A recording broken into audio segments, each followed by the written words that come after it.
अल्हम्दुलिल्लाह अल्हम्दुलिल्लाहि रब्बिल आलमीन वस्सलातु वस्सलाम अला सय्यिदिल मुरसलीन अम्मा बाद फ़अऊज़ु बिल्लाहि मिनश शैतानिर रजीम बिस्मिल्लाहिर रहमानिर रहीम वअनफिक़ू मिम्मा रज़क़नाकुम मिन क़ब्लि अन यातिया अहदकुमुल मौत फ़यक़ूलु रब्बी लौला अख़रतनी इला अजलिन क़रीबin फ़असदक़ व अकुन मिनस सालिहीन। मुअज़्ज़ज़ सामीईन किराम, सबसे सामने खोज के कहीं बैठे हुए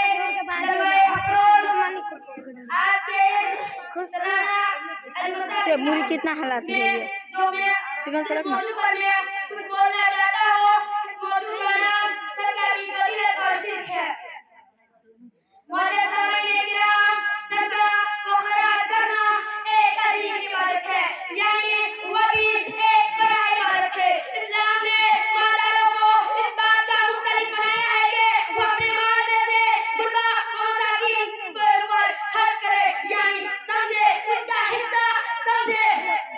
समाज के अंदर कोई गरीब होता है, कोई फकीर होता है, कोई मोहताज होता है, इसीलिए इस्लाम ने मालदारों को इस बात का मुख्तलिफ बनाया है कि वो अपने माल में से गुरबा और मसाकीन के ऊपर खर्च करे, क्योंकि माशरे के अंदर बहुत किस्म के लोग होते हैं, कोई गरीब होता है, कोई मोहताज होता है, कोई अमीर होता है। इसीलिए सदका करो, यह सदका तुम्हें कल क़यामत के दिन नजात दिलाएगा उस सूरज से जो सूरज सर पर होगा।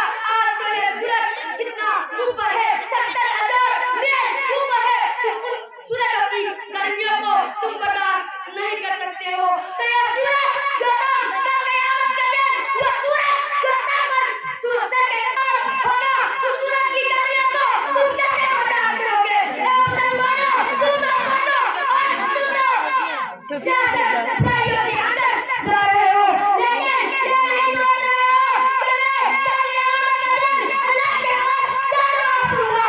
अगर अल्लाह एक भी पूछ ले कि मैंने तुम्हें मार दिया था, तुमने ईमान को कहाँ पे खर्च किया, क्या तुमने उसको जवाब दे सकता है? क्या तुम उस बात का जवाब दे सकता है? नहीं नहीं नहीं। इसीलिए मेरी माँ और बहन, सदका कर, उसी सदका की बरकत से तू कल क़यामत के दिन अल्लाह के अर्श के साए में रहेगा।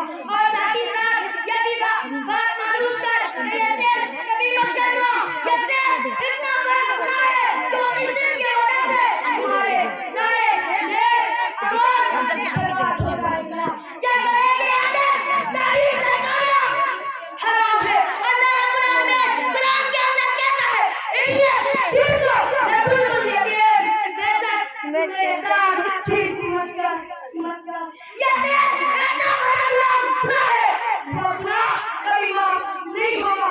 जैसे अगर शौहर अपनी बीवी को मारती है तो बीवी बर्दाश्त करती है, अगर शौहर दूसरी बीवी लाती है तो बीवी कभी बर्दाश्त नहीं करती है। इसी तरह अल्लाह रब्बुल आलमीन बर्दाश्त नहीं करेगा। अल्लाह रब्बुल आलमीन कुरान के अंदर कह रहा है, वमा खलक़तुल जिन्ना वल इंसा इल्ला लियअबुदून, कि हमने जिन और इंसान को अपनी इबादत के लिए पैदा किया है, हमने तुम्हें इबादत करने के लिए पैदा किया है। हमने तुम्हें रिज़्क़ दिया है, हमने तुम्हें खाने के लिए रोटी दिया है, लेकिन तुम मेरे लिए एक घंटा व एक नमाज नहीं रखते हो। लेकिन तुम्हें इन्ना सिर्फ रसूलुल यतीम जुल्म करना होता है। नहीं ये जुल्म करना बंद करो, क्योंकि क़यामत करीब हो गई, क्योंकि क़यामत करीब आने वाली है, क्योंकि बहुत से निशानियां ज़ाहिर हो चुकी है। इसीलिए उसकी तैयारी क्यों न करते हो? सबके तुम इम्तिहान को जैसे तैयारी करते हो, वैसे ही अल्लाह रब्बुल आलमीन कुरान के अंदर कहता है, अल्लाज़ी खलक़ल मौता वल हयाता लियब्लुवकुम अय्युकुम अहसनु अमलन व हुवल अज़ीज़ुल गफूर, कि हमने मौत और हयात को आजमाने के लिए पैदा किया है कि कौन सबसे अच्छा अमल करता है और कौन बुरा करता है। और वो गफ्फार रहीम है, यानी वो बख्शने वाला है, वो बख्श देने वाला है। इसके लिए ये करना बंद करो। ये इतना बड़ा गुनाह है, ये गुनाह